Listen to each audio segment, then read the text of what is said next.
En la cadena SER del Guadiato, Diálogos. Un espacio de Radio Peñarroya para escuchar, comprender, para razonar.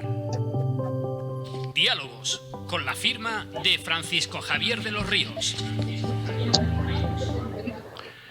Y ya estamos dentro de este espacio de diálogo, que hoy no está aquí nuestro compañero Juan Luis Dávila, pero está aquí nuestro profesor, nuestro asesor, Francisco Javier de los Ríos. Francisco Javier, buenas tardes. Hola, buenas tardes. Pues si te parece, preséntanos al invitado de hoy y empieza ya con él el diálogo. Perfecto. Sí, hoy nos acompaña el doctor José Roldán Caña, ingeniero agrónomo por la Universidad de Córdoba, doctor ingeniero agrónomo por esa misma universidad, que cursó estudios de posgrado en Colorado sobre los modelos estocásticos de precipitaciones. Es investigador en el campo de la ingeniería del riego, de la hidrología y de los recursos hídricos. Sus líneas de investigación han conllevado la publicación de 149 entre libros, capítulos de libros y artículos de revista, 219 ponencias, en fin, una labor muy considerable. Como docente ha ocupado las 3 escalas que en su momento había en la universidad, empezando como profesor ayudante contratado. Después sacó la plaza de profesor adjunto numerario y posteriormente en el 88 la cátedra de ingeniería hidráulica. Ha impartido docencia principalmente en la Escuela de Ingenieros Técnicos Superiores de Ingeniería Agronómica y Monte, en la Escuela Politécnica Superior de Bermez y también máster internacionales, colaborando como profesor honorario en Ucrania y en Colorado. A nivel de gestión, destacas haber sido director del máster universitario en Tecnología del Agua e Ingeniería Civil, vicerrector de Presupuestos, Sociedades Participadas, vicerrector de Gestión y Recursos, director del Departamento de Agronomía.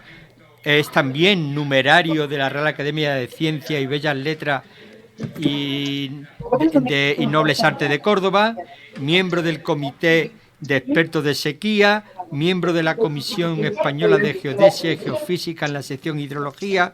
En fin, podíamos seguir así y sería prácticamente interminable. Acabar su presentación diciendo que por su labor en La Paz, en Bolivia, le nombraron doctor honoris causa por la Mayor de San Andrés. Bien, Francisco Javier, pues vamos, si te parece, ya a recibir a don José Roldán. Y en principio, buenas tardes, don José. Buenas tardes. Bienvenido a la cadena SER del Guadiato, y ahora ya lo dejo con Francisco Javier para que vaya de alguna forma dialogando con usted.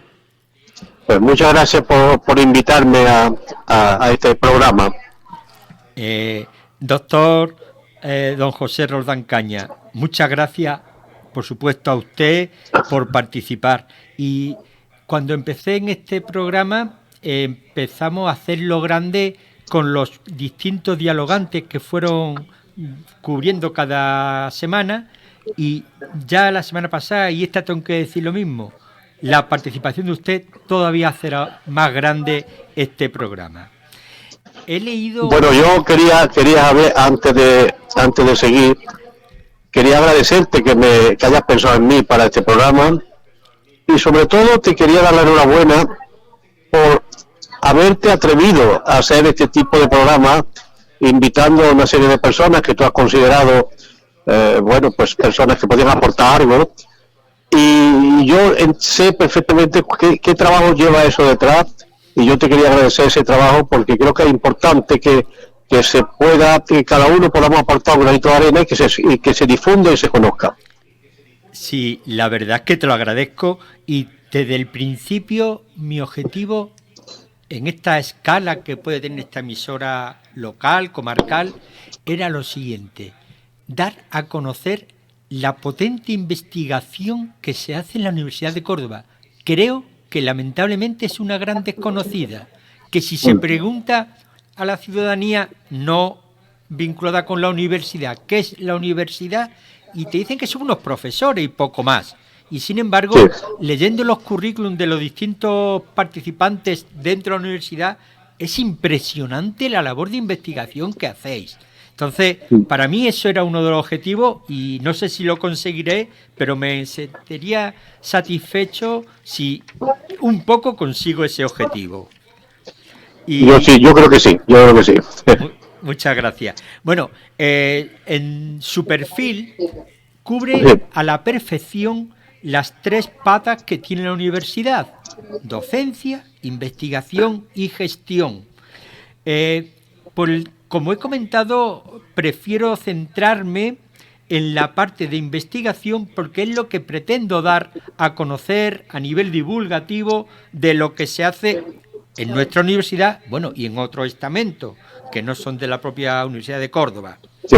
Entonces, comenté que su labor de investigación va en el riego de la hidrología y de los recursos hídricos. En el riego, ¿cuáles son los retos que se plantea usted en particular y su grupo de investigación con respecto al riego?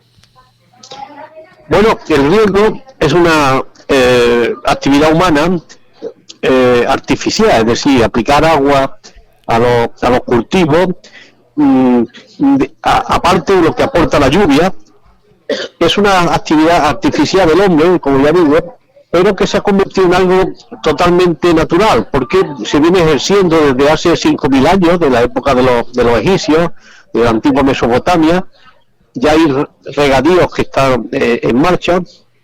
Entonces, ese regadío se ha ido haciendo totalmente en concordancia con con el medio ambiente, con la naturaleza, de tal manera que se ha convertido en una actividad que está imbricada realmente dentro del sistema natural.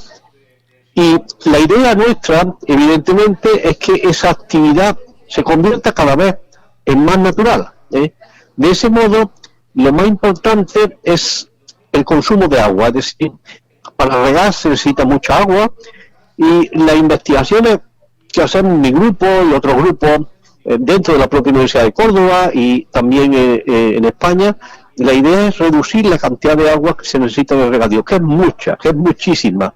Hay que tener en cuenta que aproximadamente entre el 70 y el 80% del agua que se usa se gasta en el regadío. Lo que es el abastecimiento de poblaciones y demás, aun siendo importante, pues supone del 10 al 15%, no supone más. El grueso, fundamental, y sobre todo en zonas como la nuestra, zonas semiáridas, es el regadío. Luego, todo el objetivo es conseguir justamente reducir el consumo de agua. Me parece muy adecuado porque es un bien escaso. Ha mencionado que se ha convertido ya prácticamente, aunque era una actividad artificial, en una actividad natural porque se llevan 5.000 años prácticamente con el tema del riego. Supongo que habrán cambiado mucho los sistemas de riego. ¿Cuáles son los que existen actuales y cuáles son los más eficientes, si es que hay alguno más eficiente? Bueno, curiosamente, los sistemas de riego no han cambiado hasta el siglo XX. Durante, digamos, 4.900 años se ha usado el mismo sistema de riego con pocas variantes, que es el riego por gravedad, el riego por superficie, el riego a pie. Y ya en el siglo XX es donde se introducen los dos sistemas de riego a presión, es decir, que no utilizan o necesitan una presión adicional para repartir el agua, como es el riego por aspersión y el riego por goteo. Pero ya digo, incluso el riego por goteo se generaliza a partir de los años 80 del siglo pasado. Estamos hablando de un sistema que tiene alrededor o menos de 40 años de vida. No obstante, durante ese tiempo, ese tan breve tiempo, se ha implantado por encima de los otros dos sistemas de riego.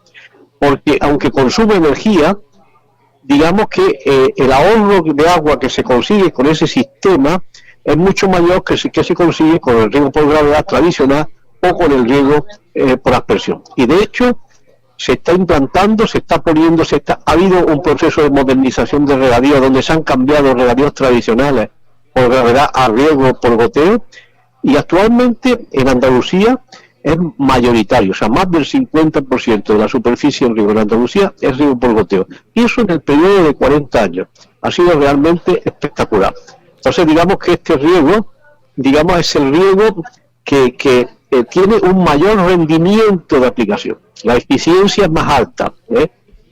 Por detrás estaría la aspersión y por detrás el riego por gravedad. Ahora bien, no siempre es adecuado ese sistema de riego. Hay cultivos, hay suelos, hay condiciones en las cuales el sistema no resulta el mejor. En general sí, pero en determinados sistemas no. O sea, si uno tiene un cultivo como es una alfalfa, como un arroz, pensar en regarlo con riego por goteo, pues eso es un poco difícil de llevar a cabo. Entonces digamos que es el mejor sistema, el que tiene un rendimiento más alto, pero no es la panacea, no es de aplicación en todos los casos. Con lo que has comentado, ¿se podría dividir España en regiones según el tipo de riego que se emplea? Sí, totalmente, porque eso viene condicionado por el cultivo y viene condicionado por el clima y el suelo. Entonces, he dicho el caso de Andalucía, pero si uno se traslada, por ejemplo, a lo que es Castilla y León, o lo que es Aragón, ahí todavía se conserva mucho riego por superficie, mucho riego por gravedad. Por el tipo de cultivo, riego, o sea, cultivo extensivo, herbáceo, ese tipo de riego pues todavía admite ese sistema de riego por gravedad. En algunos casos también se está poniendo muchas máquinas de riego, que yo las englobo dentro del grupo de la aspersión, ¿no? Y también en esos sitios tenemos esas máquinas de riego por aspersión. Pero donde es dominante el riego localizado, el riego por goteo, en Andalucía y toda la costa de Levante. Toda la costa de Levante, Valencia, Murcia, es donde justamente es dominante. Y en otras regiones sigue dominando todavía el riego por gravedad, y a veces las máquinas de riego son también importantes. Ya digo que el cultivo, el suelo, el clima condiciona el método de riego. Sí, has comentado que el 70% prácticamente del consumo hídrico va al regadío. Exactamente. Pero más o menos es el mismo porcentaje según el tipo que sea de gravedad, sea por aspersión o sea por goteo localizado. Sí, vamos a ver, estamos hablando en general de si tú dices, bueno, yo tengo los distintos consumidores de agua, los distintos usuarios de agua. Y los usuarios serían uso agrícola, uso industrial, uso de abastecimiento humano, uso recreativo, uso ambiental. Pues bien, yo lo que digo es que para uso agrícola, entre el 70 y el 80% del agua se dedica a uso agrícola actualmente. Eso uso agrícola significa para riego, fundamentalmente el uso agrícola. También tenemos otros elementos que también gastan agua en el campo, pero fundamentalmente es el riego. Entonces yo digo, el 70-80% es para riego. Y entonces ese riego, pues uno podría pensar lo que tú estás pensando, efectivamente. Oye, vamos a ver, si este riego por goteo tiene un rendimiento más alto, pues a lo mejor reduzco justamente ese consumo. Bueno, esa es la idea, efectivamente, esa es la idea. Pero, al final, ¿qué es lo que pasa? Somos como somos, es decir, gastamos menos, y de hecho se ha visto, tenemos que el consumo de agua se ha reducido notablemente. Pero a cambio, ¿qué hacemos? Pues ponemos más superficie en riego.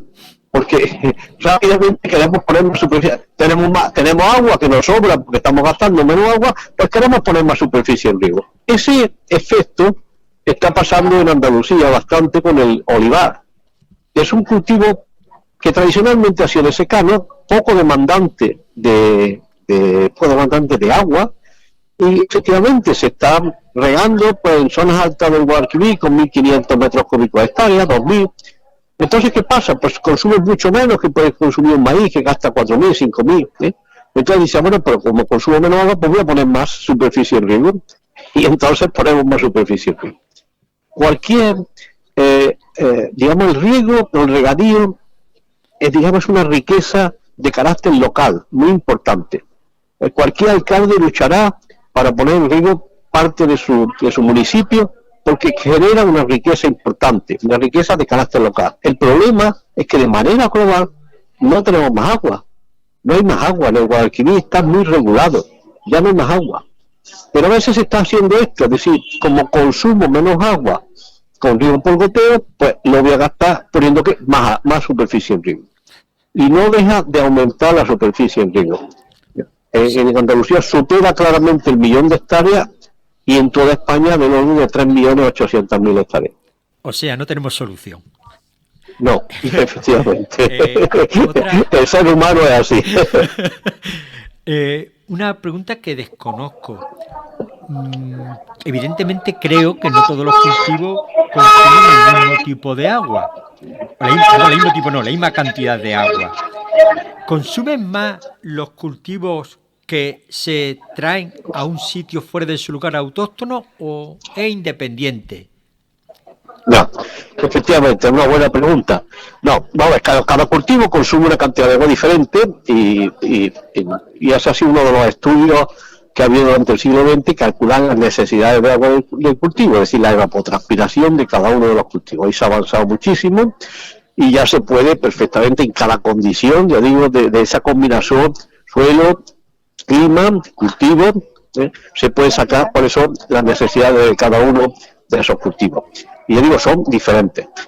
Y efectivamente, acabo de mencionar el olivo, que es un cultivo de aquí, autóctono, y por lo tanto es un cultivo adaptado a la sequía. Hemos dicho que tradicionalmente no se ha regado el olivo. Es a raíz de la sequía de los años 90 del siglo pasado cuando se empieza justamente a regar el olivo. Pero con pocas cantidades, porque es un poco demandante de agua. Y efectivamente, otros cultivos importados pues requieren justamente esa cantidad de agua. ¿Por qué? Vamos a fijarnos en un caso muy curioso. La cantidad de cultivos que se introducen cuando los árabes llegan a España, al Andalus, esa cantidad de cultivos fundamentalmente, pues digamos, cultivos vienen de clima, en los cuales muchos de ellos, por ejemplo, tenían las lluvias monsónicas que durante el verano, durante su ciclo de crecimiento, tenían lluvia de manera natural, y claro, al traerlo aquí, en ese ciclo de crecimiento que es el verano, no tienen aportación de lluvia, y por lo tanto hay que regarlo. Entonces, efectivamente, esos cultivos que nosotros hemos importado, muchos de ellos, hay que regarlos. Un ejemplo muy curioso, el melón y la sandía. El melón de aquí es autóctono y la sandía es importada. Y efectivamente el melón se criaba, muchos había cultivo de melón, tras el rastrojo del cereal de invierno. Y se ponían en secano. Y eran los mejores melones porque tenían un dulzor mucho mejor que los demás. En cambio, la sandía hay que regarla. Es un cultivo importado y justamente hay que regarla. Evidentemente hay que regarla porque la sandía, el 90 y tantos % es agua. Entonces, efectivamente, hay que regarla. Y es cierto, o sea, esos cultivos que no están adaptados, pues hay que regarlos. Pero, por otro lado, si no los regáramos, nos quedaríamos con muy pocos cultivos. En un clima como este, pues los cultivos son capaces de desarrollarse, pues volvemos a la triada de los romanos, es decir, a tener justamente el trigo, la vid y el olivo, que son cultivos adaptados, pero no tendríamos otro tipo de cultivo. Ajá. Evidentemente, claro. Y las necesidades del ser humano aumentan y hay que aumentar también el tipo de consumo. Y diversificarlo también. Claro. Es que no lo sé tampoco. Se habla mucho de los productos transgénicos. ¿Los productos transgénicos consumen más agua o es la misma?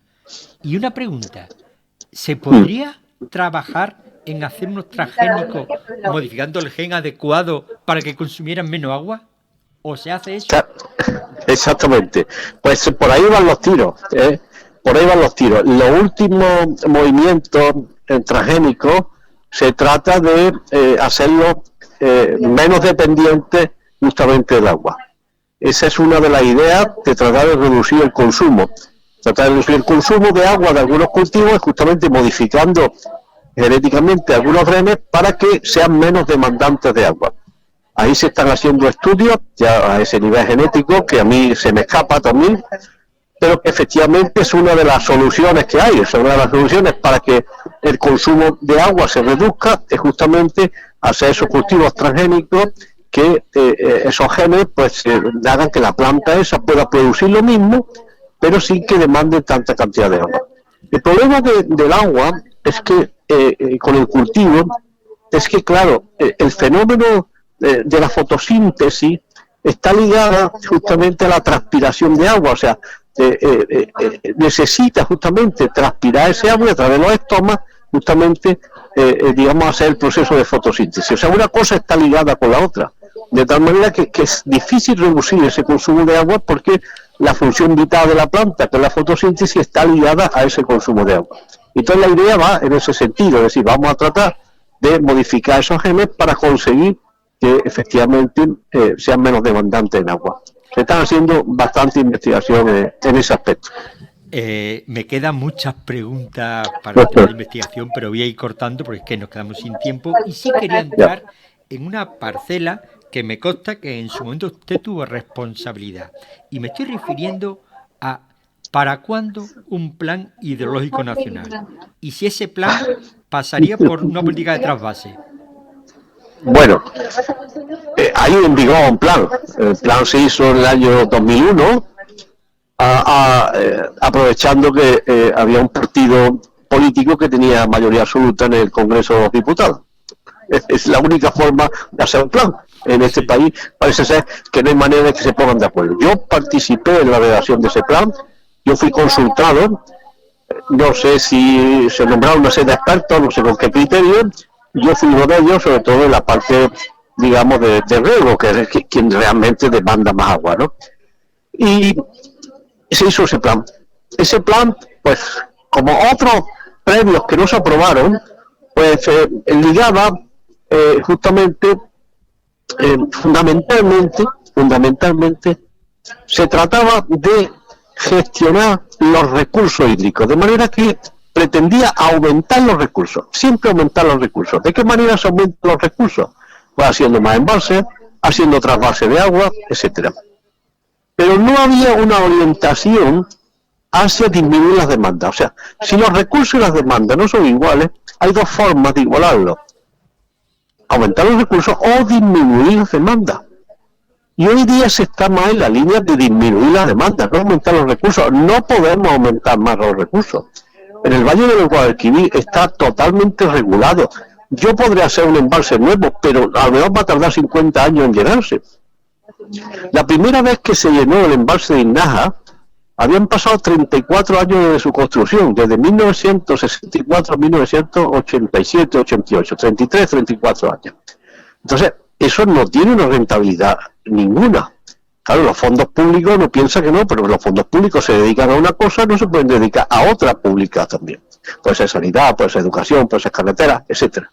Por lo tanto, es decir, si yo ya no tengo posibilidad de generar más recursos, lo que tendré que hacer es disminuir la demanda. Y ahí es donde estamos trabajando desde nuestro grupo de investigación, es decir, disminuir las demandas de agua desde el regadío. Y también se está tratando de disminuir en otros campos, ¿no? Esa sería justamente la idea.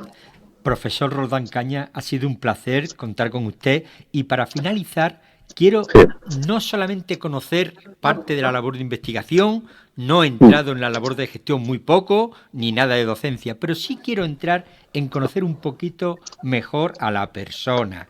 Y son con preguntas, bueno, de gusto, digámosle así. ¿Cuál es su música preferida? ¿Es un solista, un grupo, una canción? Bueno, yo me quedé en mi época. Es decir, cuando yo era joven, pues quien dominaba los Beatles, yo soy de los Beatles, de toda la vida, los Beatles. Muy buen es gusto, lo que me ha gustado y me gusta, o sea sigue gustándome, los Beatles y grupos parecidos, más románticos como los Bee Gees y demás, pues eso me trae a la memoria pues esa época de juventud y demás, y es maravilloso para mí, ¿no? Entonces yo me quedé en esos grupos. Conforme uno se hace mayor, a veces uno cambia sus gustos, pasa más a cuestiones de música clásica, también, que también me gustaba en ese momento, pero entre mis autores, uno bastante desconocido, que es Boccherini. Boccherini fue un músico de cámara que se trajo Carlos III de Italia, y para mí el precursor de la música española, con sus obras como La Retirada de Madrid, Literata de Madrid, El Fandango y demás. Realmente, si no lo conoce, pues le recomiendo que oiga a Boccherini. Los cuartetos de Boccherini son realmente espectaculares a finales del 18. ¿Y literatura? Bueno, literatura, a mí me gusta la literatura de suspense. A mí me gusta la literatura de evasión. Es decir, la novela negra, pero la novela negra bien planteada. Es decir, la novela en la cual se crea una trama para descubrir algún asesinato y demás, pero muy bien planteada, ¿no? Entonces yo ahora mismo tengo un autor que, bueno, empezó a publicarse relativamente poco, se llama John Verdon, que es, digamos, un autor americano que ya es mayor, y empezó a publicar hace unos 10, 12 años, una serie de novelas. La primera fue Sé lo que estás pensando, y efectivamente me gusta mucho esa forma de tratar los temas, de llevarte en suspense, mantenerte entretenido. De cualquier forma, esa es una de mis aficiones, leer, vamos. Bueno, pues le iba a preguntar precisamente cuál es su afición predilecta, igual ya me lo ha dicho. Bueno, el leer, también me ha gustado mucho viajar, por mi profesión y también privadamente, pues yo he visitado más de 50 países, pero a fondo, no es que yo haya pasado por allí, ¿no? He visto esos países, he estado un tiempo en cada uno de ellos, y la verdad que siempre me ha gustado, ¿no? Me ha gustado viajar mucho y leer, eso son mis cosas. ¿Y en su época más joven practicaba deporte o sigue practicando? Y si practicaba, ¿cuál? El mismo, es decir, andar. Sigo andando y me gusta andar muchísimo. Y justamente, bueno, sigo practicando andar. Hace 2 años hice el Camino de Santiago, que era una de mis cosas que yo tenía pendiente.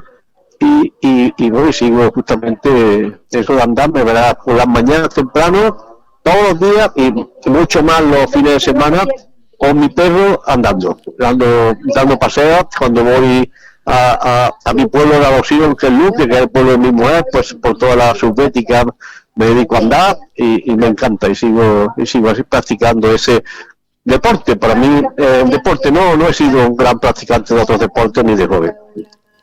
Profesor Roldán Caña, ha sido un placer. No hemos pasado de hora, también hemos empezado un poquito más tarde.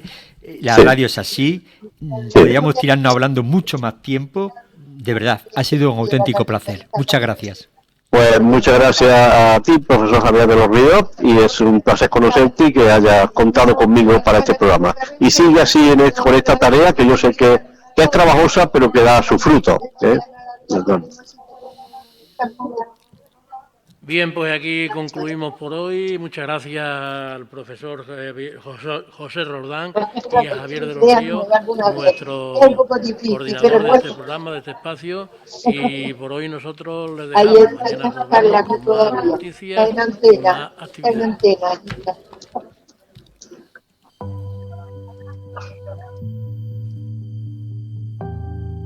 En la cadena SER del Guadiato, Diálogos. Un espacio de Radio Peñarroya para escuchar, comprender, para razonar. Diálogos, con la firma de Francisco Javier de los Ríos. Radio Peñarroya Cadena SER, 90.2 FM, SER Guadiato, la vida que suena.